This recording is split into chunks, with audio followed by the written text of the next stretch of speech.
వాస్తు పురుషుడు అంటారు. ఈ స్వామి వారు అందరు దేవుళ్ళ మామూలుగా ఆయన ఉంటారు, బోరలా పడుకొని ఉంటారు. స్వామివారు బోరల ఈశాన్యానికి తల, నైరుతికి పాదాలు పెట్టి బోరలా పడుకొని ఉంటారు. కాబట్టి ఈ స్వామి వారిని బట్టే మనకి వాస్తు శాస్త్రము అనేటువంటిది నిర్ణయించబడినది. కాబట్టి ఈ యొక్క వాస్తును బట్టే మన ఈశాన్యంలో బరువులు పెట్టకూడదు అంటారు కదా. ఎందుకు అంటే వాస్తు పురుషుడు తల ఈశాన్యానికే ఉంటుంది, తల మీద బరువులు పెట్టకూడదు కదా. కాబట్టి అందుకోసం ఈశాన్యాన బరువు పెట్టకూడదు అంటారు. కాబట్టి ఇటువంటి వాస్తు పురుషుణ్ణి ఇక్కడ లిఖించుకున్నాము. ఇది ఎక్కడా అరుదుగా చేస్తూ ఉంటారు.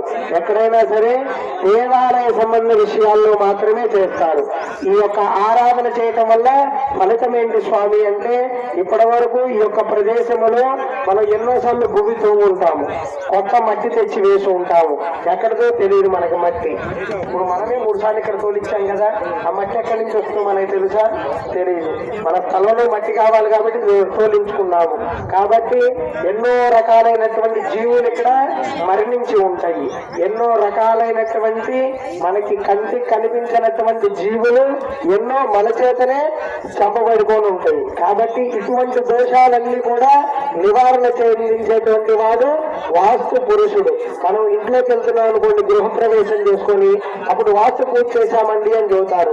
అప్పుడు ఇలా వాస్తు పురుషుడు బొమ్మ వేయరు, చక్కగా మండపం ఒకటి కింద బియ్యం వేసుకొని పైన తాంబూలాలు పెట్టుకొని ఆ తాంబూలాల్లోకి ఆవాహన చేసి అర్చన చేసుకుంటారు. కానీ మనం ఇక్కడ ఈ స్థలములో దేవాలయాన్ని నిర్మించుకోబోతున్నాం కాబట్టి సకలమైనటువంటి దోషాలన్నీ కూడా నివారణ చెందడం కోసంగా ఈ యొక్క వాస్తు పురుష ఆరాధన చేసుకుంటున్నాము. కాబట్టి ఈ యొక్క వాస్తు పురుషుడు లోపల ఎన్నో రకాలైనటువంటి దేవతలు ఉంటారు. వాస్తు పురుషస్య శిరసే అంశుమాలేని, దక్షిణత బాహుమాలే దశధ్వజుడు, కూర్పరే కుమారుడు, చేతిలో వినాయకుడు ఉంటాడు, పాదాల్లో అశ్విని దేవతలు 27 నక్షత్రాలు వాస్తు పురుషుడి యొక్క కాలంలో ఉంటారు. కాబట్టి ఇటువంటి సకలమైనటువంటి దేవతలు, బ్రహ్మదేవుడు వాస్తునాయకుడి యొక్క ఒడ్డు దగ్గర ఉంటాడు, హృదయములో విష్ణుమూర్తి ఉంటాడు.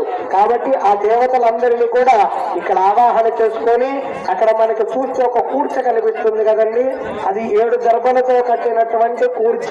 ఆ యొక్క 7 దర్భలతో కట్టినటువంటి కూర్చలోకి ఈ యొక్క వాస్తు పురుషుడిని ఆవాహన చేసి అర్చనంతా కూడా పూర్తి చేస్తున్నాము. మరి చుట్టూ కలశాలు ఉన్నాయి కదండి, ఈ కలశాలు ఏంటి అంటే మన చుట్టూ ఎన్ని దిక్కులు ఉన్నాయి? 4.